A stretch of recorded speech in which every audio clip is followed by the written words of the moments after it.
যারা সূরা ইখলাস দিয়ে নামাজ পড়েন একটি ভুলের কারণে আপনাদের নামাজ হবে না। অনেকেই আছে আলহামদুলিল্লাহ সূরা ইখলাসকে ভালোবাসেন, সূরা ইখলাসকে মহব্বত করেন, কিন্তু আপনাদের একটি ভুল এমন হয়, এই একটি ভুল যদি আপনাদের হয়ে থাকে তাহলে কিন্তু আপনাদের নামাজ হবে না, নামাজ বাতিল হয়ে যাবে। সূরা ইখলাসের ফজিলত অনেক বেশি, আমরা সকলেই জানি। নবীজি সাল্লাল্লাহু আলাইহি ওয়াসাল্লাম জানিয়ে দিয়েছেন, যে ব্যক্তি সূরা ইখলাস একবার পাঠ করবে আল্লাহ পাক রব্বুল আলামিন 10 পারা কোরআন শরীফ পড়ার সওয়াব দিবেন।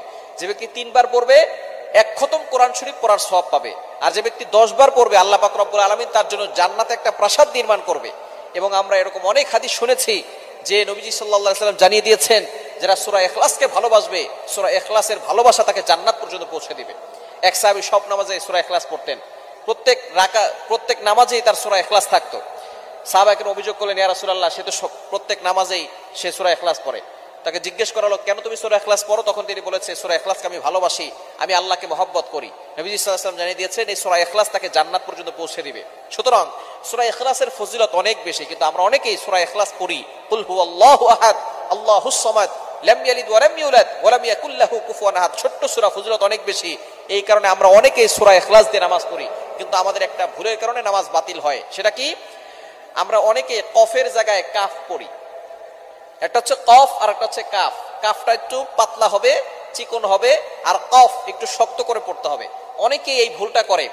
কফ দিয়ে পড়লে কুল হুয়াল্লাহু আহাদ, এটা যদি আপনি পড়েন তাহলে অর্থ হবে, নবী আপনি বলুন আল্লাহ এক, অদ্বিতীয়। আল্লাহ পাক রব্বুল আলামিন তার পরিচয় দিচ্ছেন এখানে।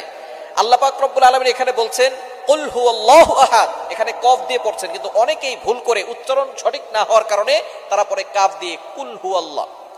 কুল শব্দের অর্থ হচ্ছে খাওয়া, আপনি খান। হুয়াল্লাহু আহাদ, আল্লাহ এক। সুতরাং কোরআন শরীফের কোন অর্থ যদি চেঞ্জ হয়ে যায় তাহলে আপনার নামাজ হবে না, নামাজ বাতিল হয়ে যাবে। আপনার একটা উচ্চারণের কারণে, যেখানে কফের জায়গায় কাফ পড়তেছেন, যার কারণে আপনার উচ্চারণের কারণে একটা অক্ষর পরিবর্তন হয়ে গেছে, যার কারণে অর্থের চেঞ্জ চলে আসছে। এরকম শুধু সূরা ইখলাসে নয়, পবিত্র কোরআনুল কারীমের যেখানেই আপনি যদি উচ্চারণ সঠিকভাবে না পারেন, সঠিকভাবে না করেন, তাহলে কিন্তু অর্থ চেঞ্জ হওয়ার সম্ভাবনা আছে, যার কারণে আপনার নামাজ বাতিল হয়ে যাবে।